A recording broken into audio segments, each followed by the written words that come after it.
Hi, I am, this thing makes me laugh. I'm going to get a coaster because I'm not an animal. Coasters! I'm not an animal. She was a coaster from Birmingham. She just had an abortion. She was a case of insanity. Coaster! It's got Homestar Runner.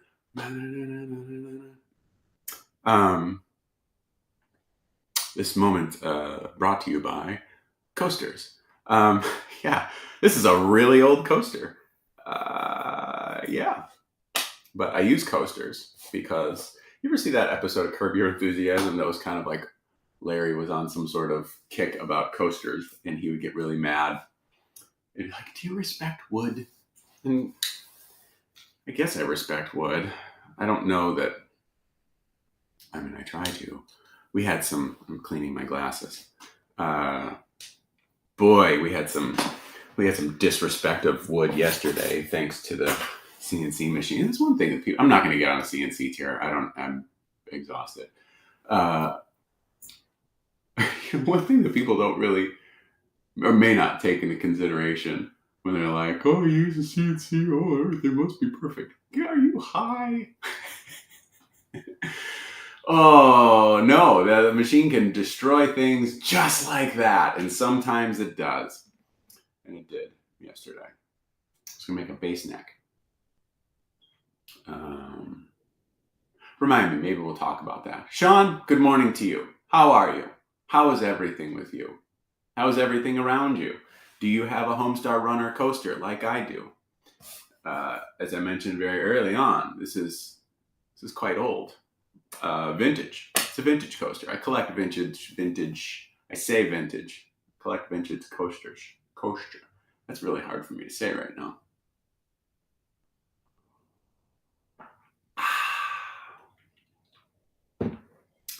Like most of these things, I do have one thing that sometimes I ask for questions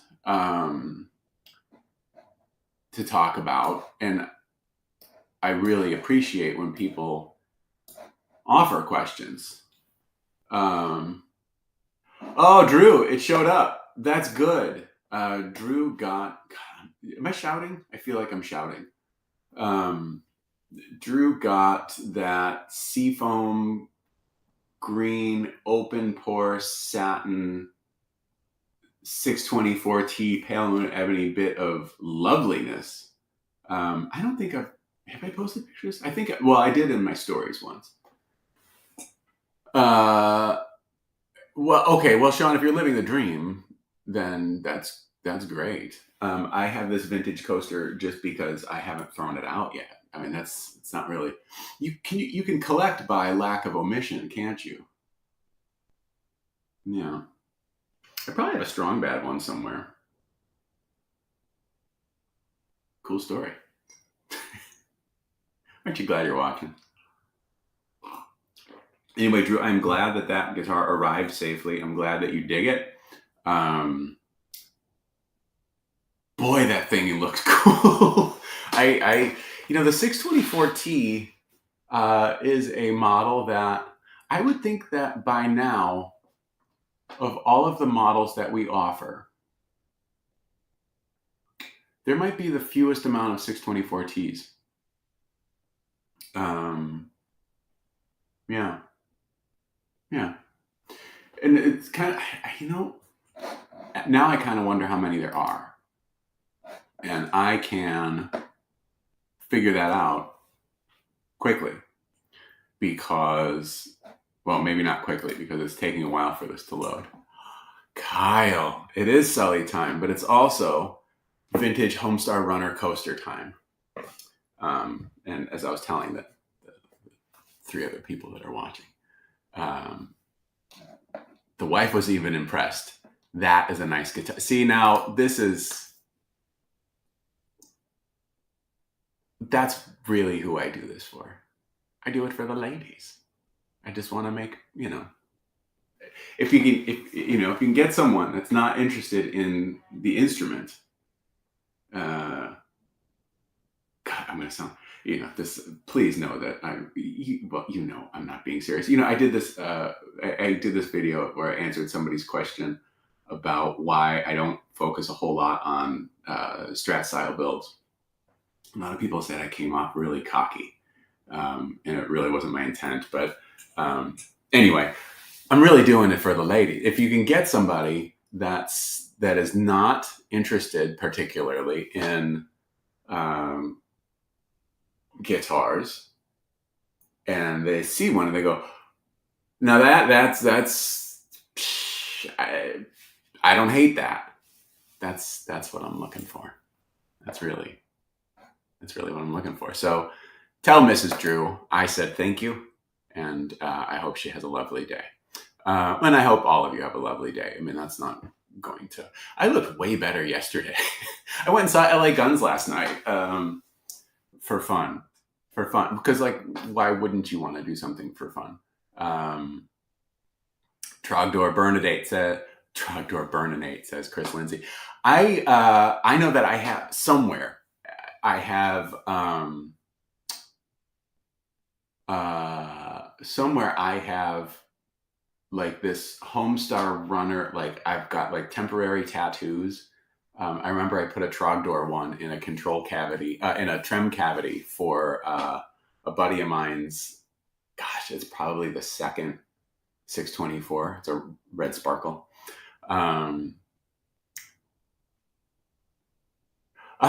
Joe has a question. Joe, I want to take a moment and tell everybody how great I think you are. Joe's great. Joe has a fun sense of humor. He's a fun-loving guy. We're all fun-loving guys. Well, maybe not. I'm getting a little shiny. Let's see if we can... Can we get rid of that a little bit? Can we cut that? Oh, there we go. That's a little better. We're still getting some glare in the glasses, but like, it's fine. I joked with a friend of mine about, I forget like the complete context of it, but there's like magazines like Fine Woodworking and, terms like fine art. And, sometimes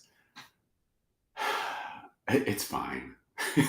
That's kind of what I really, the guitar, it's fine. It's fine woodworking. It's fine art. Yeah, I'm good and scattered. This is only my second cup of coffee. This might need to be my last. Joe did ask a question if I have ever used the Stumac fret erasers. I have not. I have no experience with them. My fret polishing process used to involve micro mesh sheets, which are great. You can buy like it's a package of these micro mesh sheets. They're probably about, they're as big as this Western Digital external hard drive. There you go. And it comes with like a really good foam sanding sponge, grits from like, gosh, their grits are pretty intense, or they cover a wide range. I don't know, maybe they go from like 800 to like 3,600. And what I would do is once the frets were crowned, and it's time for polishing, with sandpaper. So here's some helpful information for you guys. This might be helpful. You take a square sandpaper, have some squares to spare, kind of like a sheet about big enough, like the size of a Western Digital external hard drive. So it spans across 3 fingers, and you go up and down the fretboard, and your fingers will kind of roll over and smooth out the frets. So we would go, if we leveled with 220, I'll hit it with 220 just real quick because it's already got 220 scratches in it. And then 320, 400, 600, 800, 1,000, 1,200, 15. This is how I used to do it. So yeah, 320, 400, 600, 800, 1,000, 1,200. Then I would switch to the micro mesh probably pick up at, I think, oh God, whatever, like maybe 15, and then just go up through all of the grits. It was like 15, 24, maybe 15, 18, 24, 36. It goes all the way up to 12,000. That's right, 12,000. I haven't used these in a really long time. But it, not a long process, but it's involved. And I could probably skip some grits, but I was, so like, don't skip the grits. Unless it's like an actual bowl full of grits, then skip the fuck out of that. Yeah, shots fired, grits. And then you notice right around 3,600, it was like 3,600, then like 4,000, maybe 6,000, 8,000, 12,000. Who knows? Nobody knows. There's no way to find this out. I would notice that like once I get like the 32 or 3,600, I'm all over the map. That's when I notice like, okay, it's shining. And then just kind of finish it out. It probably polishes it more than it needs to be. But I'm fancy and I like to shine. So, and I don't think anyone has ever complained of frets that were too polished. So do that. Instant grits. Even worse, perfecto. Even worse. Yes. See, even Jeff is checking in. Grits equal black. I'm gonna, you know what, Jeff? You've earned a show this on screen. There we go. Shots fired. More shots fired at grits.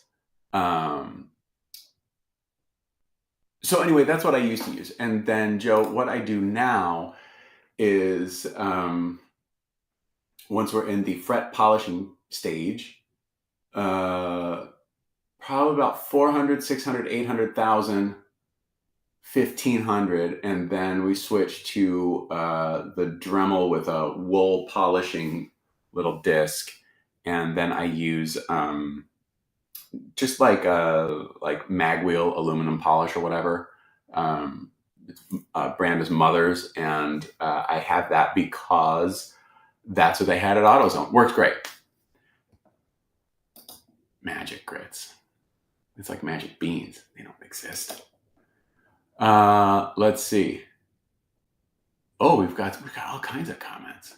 You know what? Here, Chris comes in with a lovely greet. Good morning, everybody. I like that.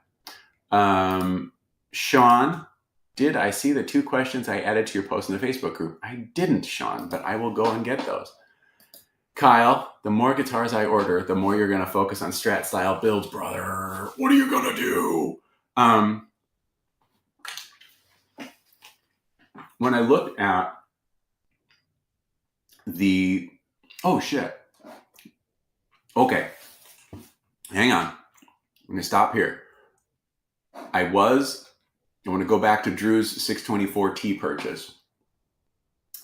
And I had said that of all the models we offer, there's probably the fewest amount of 624Ts out in the world. But what's interesting right now, right at this very moment, as long as these 2 people are still watching, I don't know why they would be. We have 2 624T owners watching this. What do you think about that? It's an exciting time to be alive, isn't it? So, the first 624T is owned by Mr. DJ Nelson. The 624T, I'm going to say I did in 2012. And so now I can, June of 2012. I have photos of all of the guitars that I've made. And I have, actually, Kyle, I'm going to leave this comment up.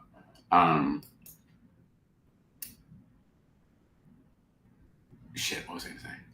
Oh, yeah. So the 624T, we're going to talk about 624T history for a minute. That just came about on a whim because I do not like T-style guitars. I don't.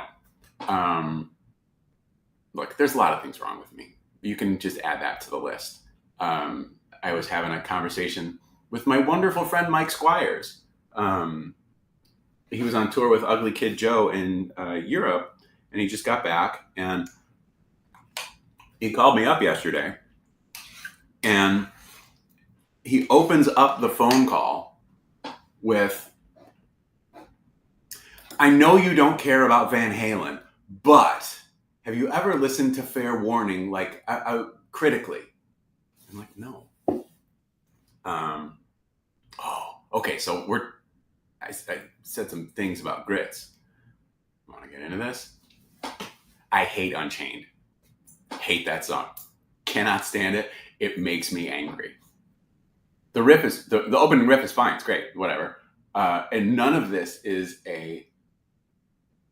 I'm not, see, don't anybody cut this up. I'm not saying that they were bad. They're amazing band. They're fantastic. I'm kind of like with Van Halen, like how I am with like the Beatles or Metallica or many other bands, other things that I don't really enjoy, but I get. Van Halen, an amazing band. Ed revolutionized the way that guitar is played. And one of the things that, while I'm not I don't have the connection to Ed that most people do. Again, I got problems. I recognize his impact. First time I heard Eruption blew my fucking mind. And I really have a lot of admiration for what he did for the instrument. Specifically, the designs that he's brought. The amps, I mean, when a lot of people, I'll use Ace Frehley as an example. Ace got famous, and the Ace has just been famous. He's a terrible guitar player.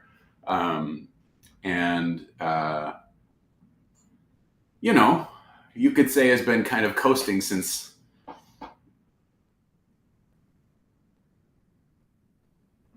has been for a long time. And I don't, whatever. But my whole point is, a lot of people may just kind of achieve legend status and just kind of, not Ed. He was always trying to do something. And a huge admiration for that.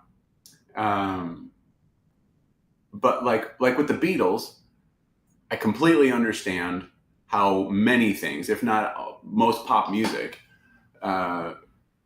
gets its foundation one way or another from something that they wrote, half a century ago, more than half a century ago. I can't keep track of time.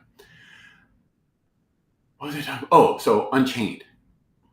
The verse drives me up the wall because it sounds like they're playing like 5 different songs at the same time. And I understand, maybe you just don't have the palate. Maybe not. Like, I hate broccoli. Well, you just don't understand how great broccoli is. Nope. I think it sucks. Fuck it. So, Squires was telling me, like, if you ever listen to it, and like, I still have like my Van Halen cassettes. Yeah, I do. Right here. You want to see some? Sure. All right. What do we got? All right. Let's see. What do we have here? Okay.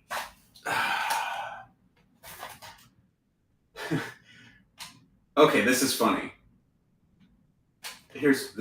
Maybe it isn't. Maybe it's dumb. But we have in my so like I have like in this desk, it's got like open shelves, and I have like this bag of cassettes that I've always just had. So I'm like, let's use it as decor. So they're all alphabetized and all that stuff. So it's like a whole Case Logic looking thing down here. And it's alphabetical because I worked in a record store. And so we have, alphabetical going this way. We've got Sex Pistols. This is called the mini album, early recordings previously unreleased. And it's got like little paint like splatter on here because when I was in 8th grade, this is probably the cassette case for one of my Van Halen cassettes. Summer of 8th grade, my mom let me paint my bedroom, probably to keep me busy. And so, I had my cassettes all over the place. And so this has, paint for my bedroom. I painted my bedroom half red and half white. because who wouldn't? So we've got Sex Pistols. We've got Tone Loc, Loked After Dark. Oh, man. We got Van Halen 1. We got Diver Down. Big Bad Bill is Sweet William Now. We've got 1984. Now, you might think this is... we've got 1984. I bought 5150. I threw it out my window. And then we have Sid Vicious, Love Kills NYC. So this is a collection of when Sid was out of the Sex Pistols. He did some gigs at, I think, Max's Kansas City.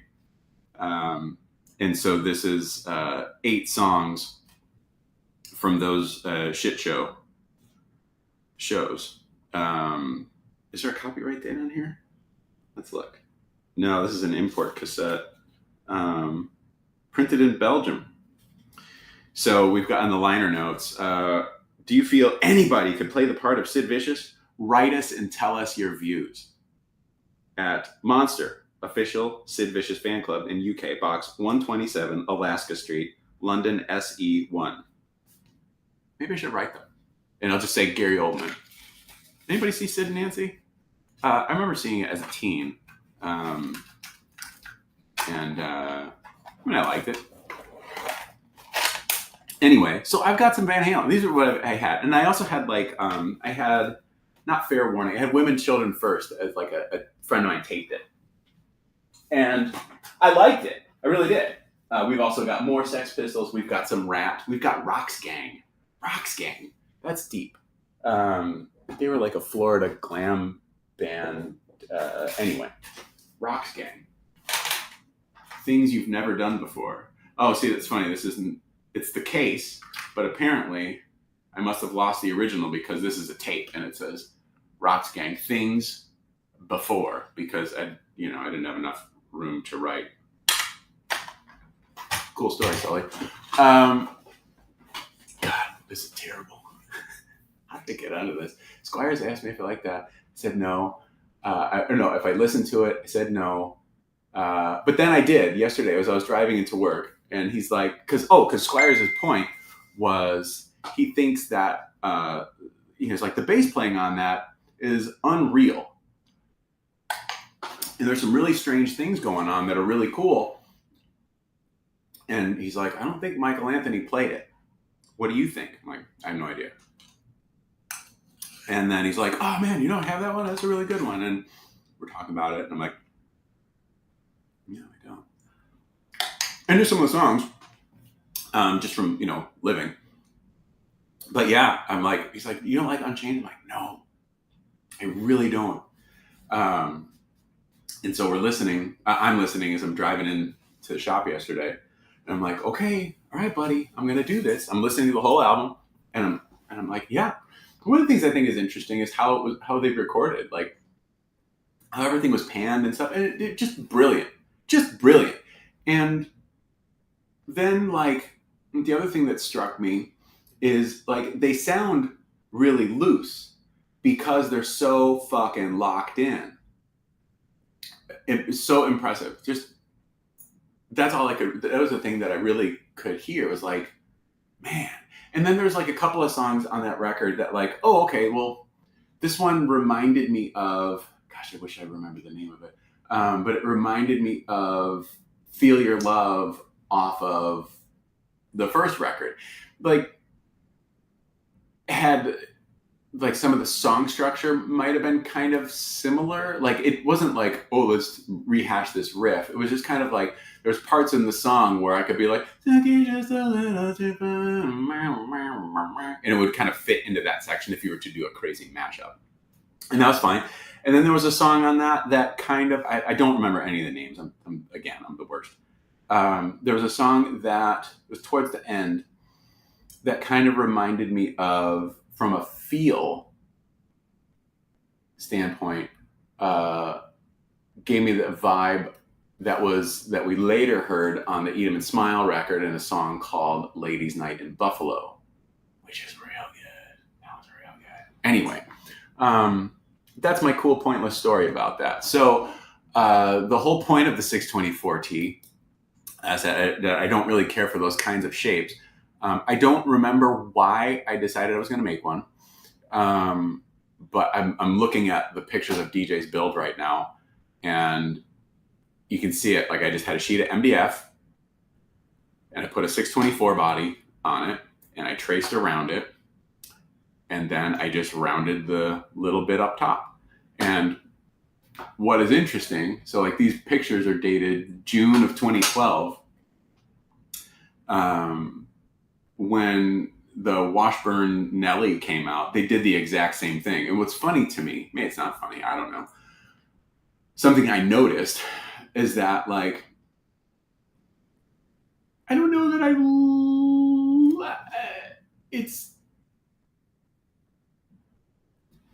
don't really have I can't really communicate the thought. I can't really communicate, period. But anyway, so 2012 is when the 624T happened. Let's see. So now I'm going to count. There's one. So DJ has one. Drew, you have one. Kevin has one. Adam has one. There's a chartreuse sparkle that's been floating around. Perfecto has one. And then Rob has a plum crazy one, which actually any of you can get because that's on Reverb right now. So this means that's how many 624Ts there are. What do you think of that? That's how many. Okay. So, and then Kyle said, he's talking about, I'm going to order a bunch of Strat shaped stuff. As I look over the past couple of years with the 622s that we've been making for 3 years now, there's a fair amount of them that happen. Yeah, cool story. Let's see. Well, Drew gave me an emoji. I don't know its context, but this is a while. Sully, when are we going to cut heads? Dude, I'm terrible. Okay, here we go. Fuck you, dude. Fair warning rules. Maybe it does.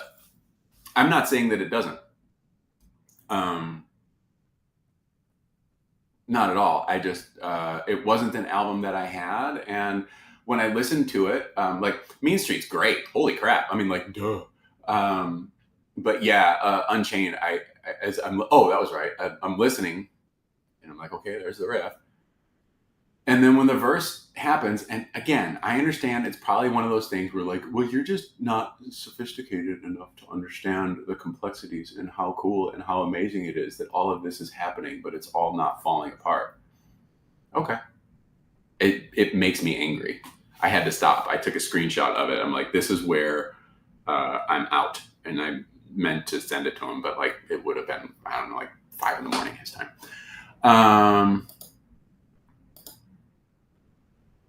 Unchained worse than grits. Well,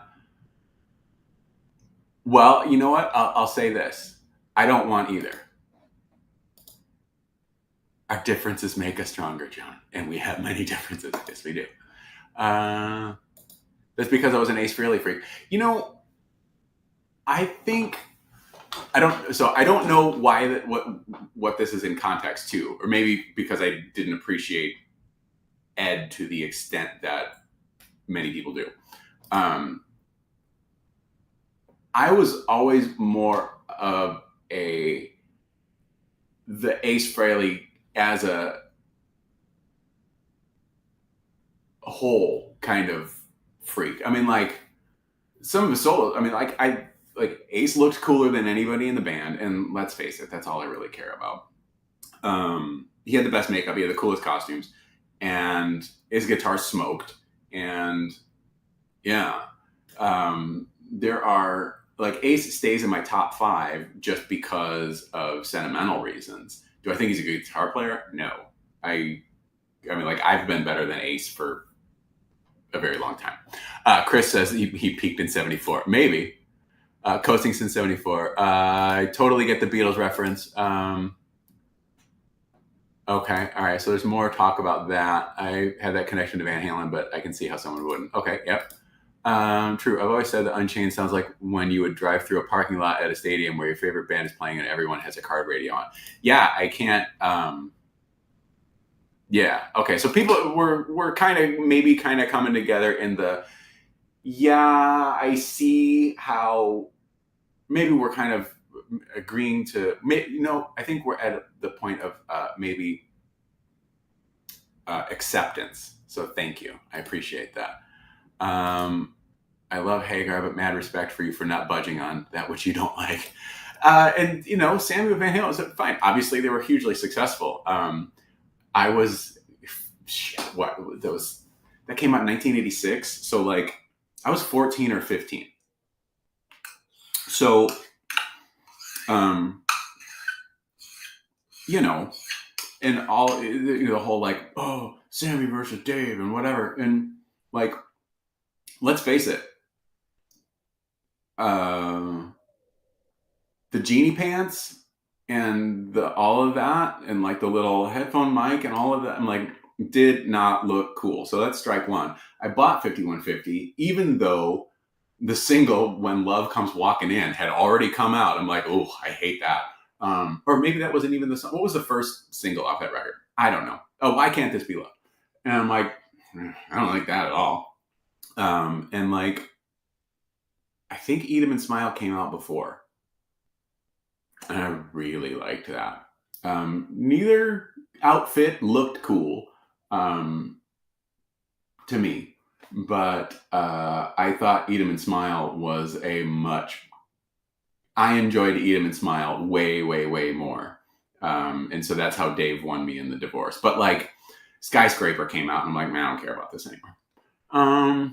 Hey, that's what I'm saying. Holy shit, Rocks Gang.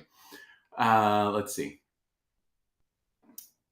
Wasn't there a prototype 624T in the original Conspiracy Series run?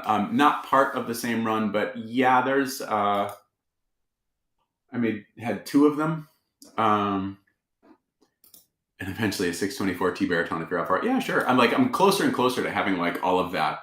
God, I'm shouting again. All of the CAD work done for baritones. So like adapting other things is easier and easier. Art, music, food, either you like it or you don't. You shouldn't have to analyze it or defend it. Just my opinion. Cool is all that matters. Travis says, Dimebag. The thing that I like about Dimebag's playing is that you can, to me, as heavy as Pantera is, to me in his solos, I could always hear that he was like having the best time. And like, here's a huge shock. I didn't like Pantera. I liked Dime's. I liked Dime's covers of things.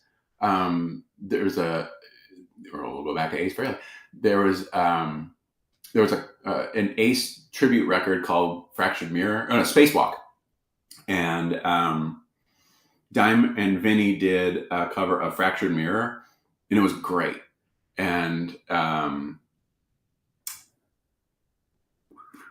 so I liked that. And then I heard the cover of Ozzy's Believer that Dime did with Sebastian Bach. And I'm like, oh my God, Dime should have been in Ozzy's band. Because like,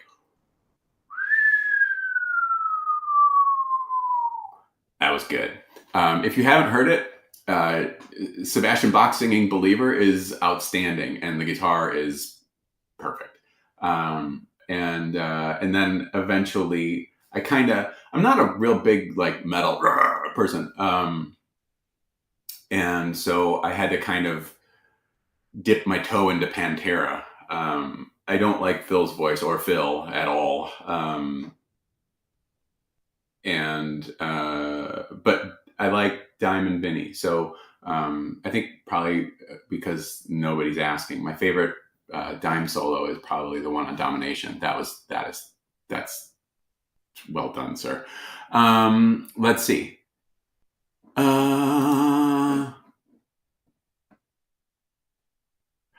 Do I like Van Halen Zero more? Is that like Coke Zero? It's produced by Gene and has more of a 70s rock sound compared to one in which more so has a new. I haven't heard it, and like to me, like Dave era Van Halen, to me that just sounds like a 70s band anyway. And I don't mean that in a that's not a derogatory. To me, it just sounds like that time. No, I haven't heard it. I haven't sought it out. All Van Halen rocks. Many people would agree with you. Okay, okay, hard to listen to. Travis also says coffee. Played it on my show last week. Okay, wait. Yeah, see, Glenn comes in. Yeah, there we go. We agree there. Sounds a lot like Can't Kill Rock and Roll. Oh, Fractured Mirror? Yeah, it does. And I remember if you want to get like a bunch of Randy Rhoads fans real activated, tell them that You Can't Kill Rock and Roll sounds like Ace Frehley's Fractured Mirror. People lose their fucking minds. Randy fans are nuts. Shots fired. Had no idea there was a cover of Believer. Yep, it's really good. Yeah. Okay. Man, I know that there was a bunch of stuff that I was gonna maybe get back to. Sean has 2 questions that you added to the post. Okay, so I will go to get to those. Man.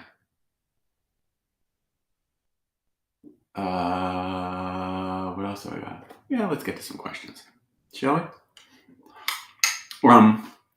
I knew I had a point with Squires asking me about Fair Warning, but like, again, as I'm listening to it, of course I can appreciate it. I bailed at 45 seconds into Unchained. Like whenever it goes into that verse, I'm like, I just can't with this. And then also, I think when I first heard that song, that one would get played a lot on like the 3rd hour of Headbangers Ball, like 2nd or 3rd hour. And, you know, then I like hear it all the time because like, I'm like, I don't like this. And also this was also, this would have been like post Dave split. So I've got some dumbass teenage angst over that. And then also like, when I heard Appetite for Destruction, that really changed a whole lot of what I was interested in. That was a big record. Like, you know, because I remember I have, like, I fucking loved Yngwie. And, you know, like, by like the 3rd record, Trilogy, that was like the last Yngwie record that I bought. Because I'm like, it was also right around the time that like Appetite came out or was about to. And like, so Trilogy comes out, I'm like, this is great. I wish I could play like Yngwie and Steve Vai and all that stuff, but like I don't know anything about anything, and that has never changed. But I'm like, I can't play this. And then I remember, and this is another song that got played like, oh my god, all the time. It was a huge hit. Great White's Rock Me. Real simple song, blues tune. That guitar solo is great. That guitar solo is like, it's tasty as hell. And I know that it's really easy, but that was probably like, that came out, and like, you know, I was in a band by that time, and you know, I was, you know, playing solos and stuff, but like, much like now, you know, I learned like bits and pieces of it and kind of fake the rest of it. But like that one, you know, or I would like get the tabs from Guitar for the Practicing Musician and learn them that way. But I remember that solo in Rock Me, obviously it's real slow, and, or not obviously, but so it's real airy, it's real open, there's not a whole lot of notes, and it's shot in a manner where you can see what he's playing. And I'm like, his guitar sounds great, And it's real good. And I remember that being a solo that I'm like, oh, I can figure this out. Oh, and this sounds just like it. All right, okay, cool. We're getting somewhere. We're going, and that, and maybe because it was easier for me to grasp than Ingve.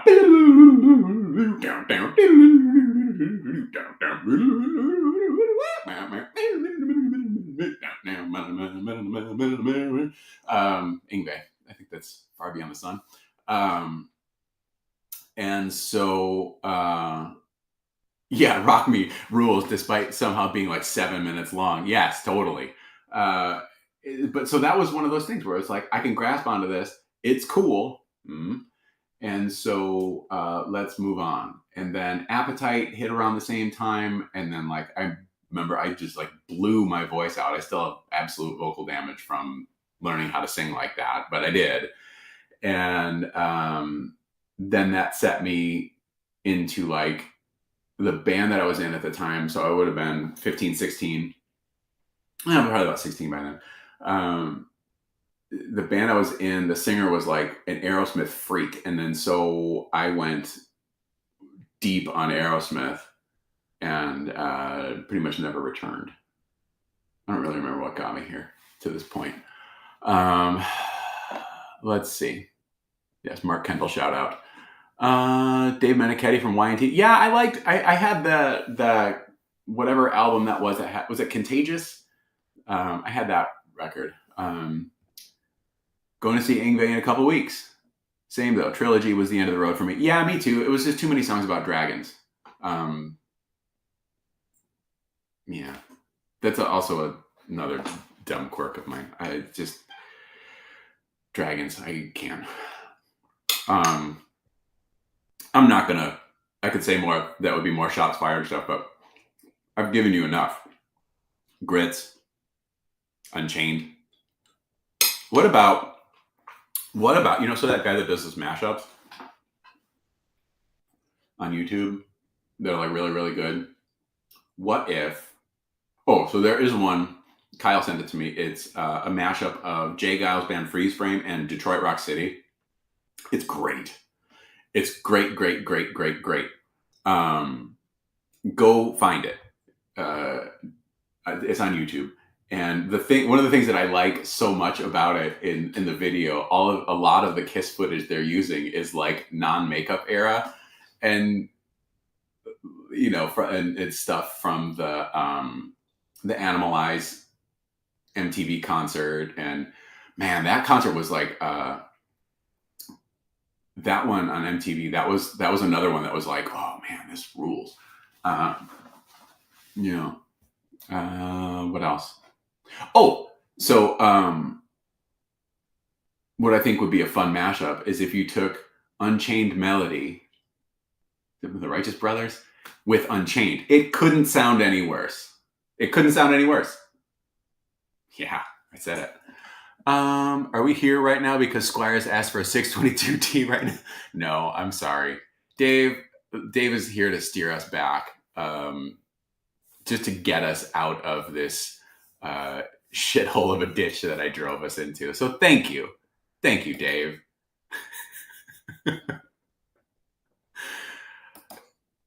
See now, Rex, I think you can. I think the only song about dragons that matters is Trogdor. There you go.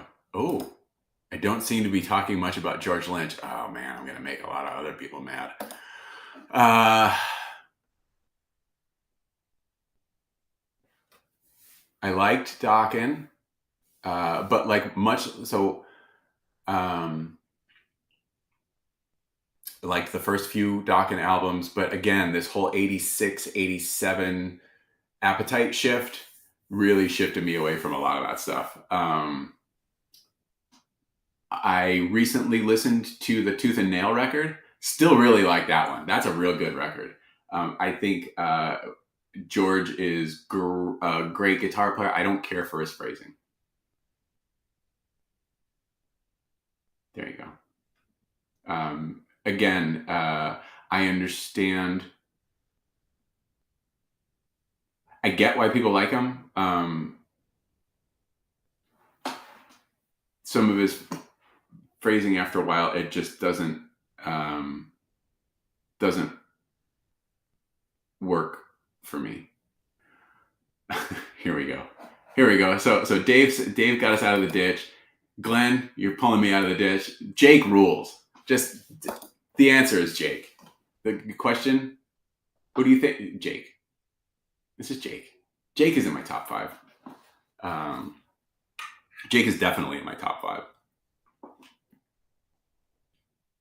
If you haven't heard the Fine Pink Mist record that he did in the 90s, and it's real, like, it was just him playing around loops and stuff. And, you know, so it may not sound like, you know, a band in a studio and a budget and all that stuff.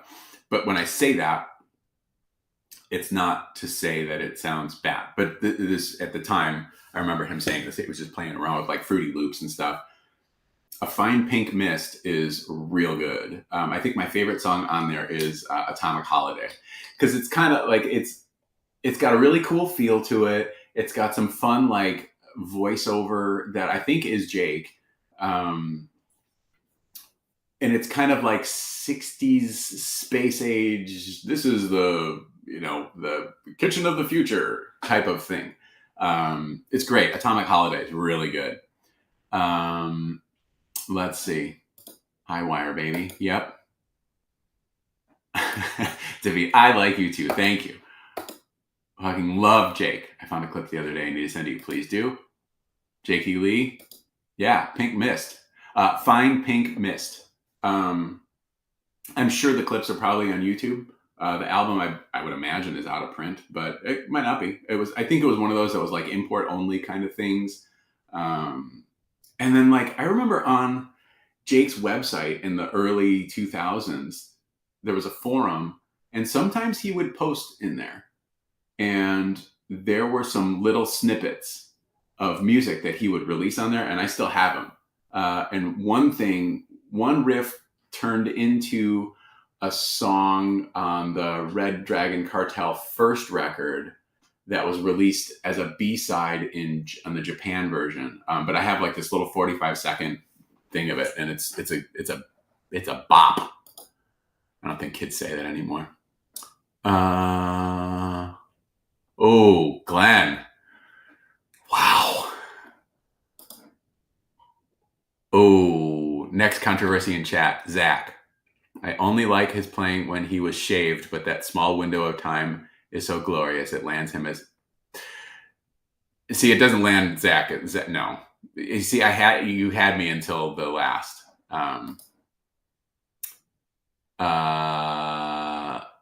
Yeah. Zach, I have similar feelings. Zach is an amazing guitar player. I like Zach playing his own stuff. I don't like hearing Zach's I think it's hard for me to hear Zach playing other material and not hear Zach. And, you know, that's like, well, because he's got a style that's immediately identifiable, and you should be so lucky. Fair enough. That's what I got. No, I don't. With Ozzy, I was kind of out at No More Tears, which I know is crazy, but that's how it goes. I love the solo on No More Tears is great. I'm sure there's a ton of great guitar work on that. That record for me was like, that Ozzy got like insanely commercial because like it was an insanely huge hit, and it was kind of like, here's where it is noticeably like the Ozzy Corporation. Same thing happened with like Aerosmith or like any band that is around long enough and gets large enough. To me, it just doesn't sound as organic, maybe? I don't know. See, here's Glenn with the truth. I'm just going to leave this up for a good while. No More Tears, I'm sure it was a great album. I just I don't have it. I've heard plenty of songs from it, and it was kind of one of those things where it's like, if I want to hear Ozzy, I'm going to listen to Blizzard Diary Tribute, Bark at the Moon. I prefer, and like Ultimate Sin, like I can take or leave, even though I love Jake. I think the sound of it isn't super great. Like the drums, like Randy Castillo, what a great drummer, but my man, those toms, like on Ultimate Sin, it just sounds like cardboard. Oh my God, there's no way I'm going to post this. People are going to like come to my house and kill me. Let's see. He did a great job Friday night. Oh yeah, he dialed his Zach-isms. Well, that's good. And I'm not saying he's not a great, because the dude's amazing. He's a monster. And there's some Black Label Society stuff that I like. And I don't find myself compelled to like go and get the whole catalog. But like Destruction Overdrive is a great song. That one kind of comes to my mind. Suicide Messiah is a really great song. Bleed for Me is a really, really great song. Those are songs that I remembered really enjoying. I still probably have them somewhere. But yeah, I don't ever want to hear him play anything off of the Randy era. I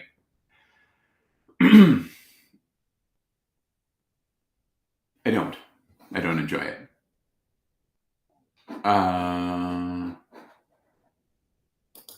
I don't know about that.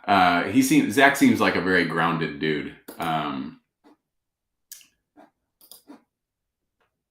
Yes, that is also true. Okay, now let me go to the group really quick because Sean says he had a question. I'm actually going to have like a serious. I'm going to answer some of these things seriously. This is something that I wanted to.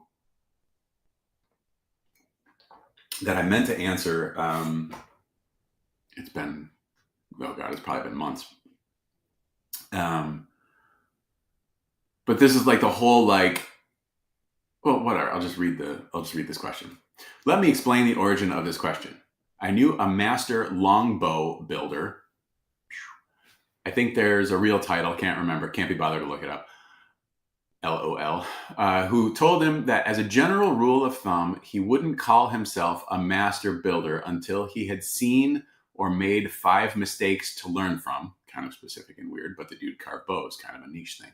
Anyway, so my question for you, Sully, how many learning opportunities did you have in the beginning before you realized you had mastered the craft? I would imagine you've had good teachers, but everyone was at that, oh shit, should have measured twice moment sometime. I get questions like this a fair amount, and I'm often kind of taken back by it in the sense where this is not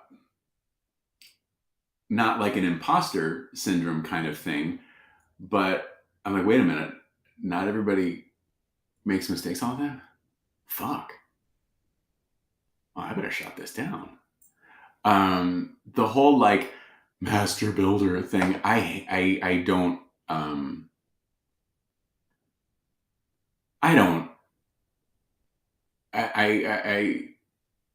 no. Just no. I don't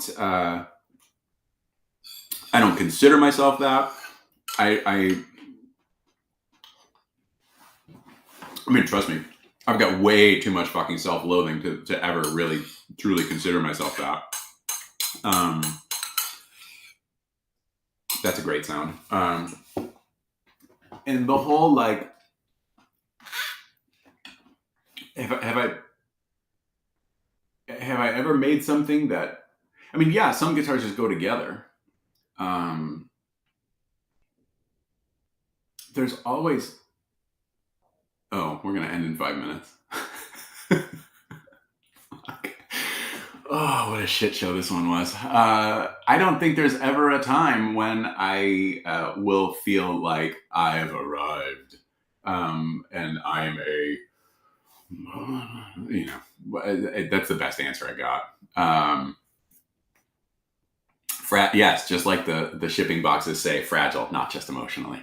Um, I put that on there on the boxes to be partially because I think it's funny. Two, if I can try and get one of the package handlers to smile, maybe they won't give it the Samsonite treatment. But even if they do, we have what I call the shake the baby test. You put the guitar in the case and then you shake it like a baby. Don't shake babies. And then you put the case in a box, and then you take the entire box and you what? Shake it like a baby. Don't shake babies. So yeah. I'm just happy to be here. I don't even know that I'm happy to be here. I'm okay with being here. I feel like titles or superlatives crush creativity. I think that they are not necessary. I'm doing good, Sully. Well, that's good. Gotta go. Virginia must be Italian. Yeah. Yeah. I'm sorry. This was a real shit show. I mean, one might say that they usually are, but I don't know. I am pretty sure that I sound like a complete crazy person, which is fine. So, Sean, I'm sorry that I didn't get to. Well, let's go and see if there's a quick one that I can answer. Because, why is it going to cut off? Because, I don't really want to. So, the service that I'm using that streams to YouTube and Facebook at the same time, the free version has what's it called? Time limit.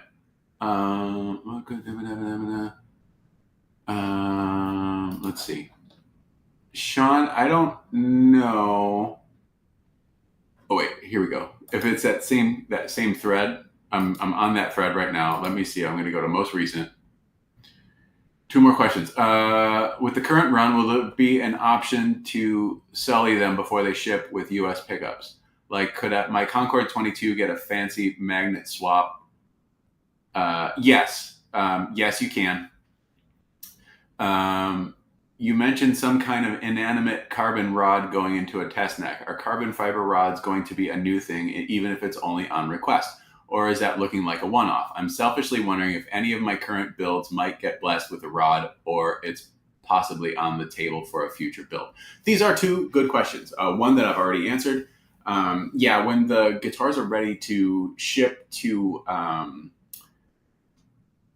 me, I send out an email that's like, confirm your shipping address, and if you want to get upgrades or other things for your build, like if you want to get the US pickups, you can. If you want to get if you want to swap the Floyd for an original Floyd, you can. Blah blah blah blah blah. Also, if you want to order some shirts, you can do that. Speaking of which, there is going to be a new T-shirt design coming up. I just have to place the order. It is continuing our theme of fun with logos, and I will say just think pink. And oh my God, don't be gross. Okay, and then carbon fiber rods. It is something that I have been putting into necks lately. Not all of them, a fair amount of them. God, they're expensive. But your Stardust neck has been made. The neck shaft has been made, and that doesn't have carbon fiber rods in it. I don't really know that I need it. Like if it's got certain neck woods, certain fretboard woods, I would prefer to have them in there. But yeah, I don't know. It may become a thing. All right, we got to go. It's going to cut off. I'm sorry. This has been a shit show. But thanks for watching. You're really nice. And fuck grits. Well, I mean, don't. You'll burn yourself.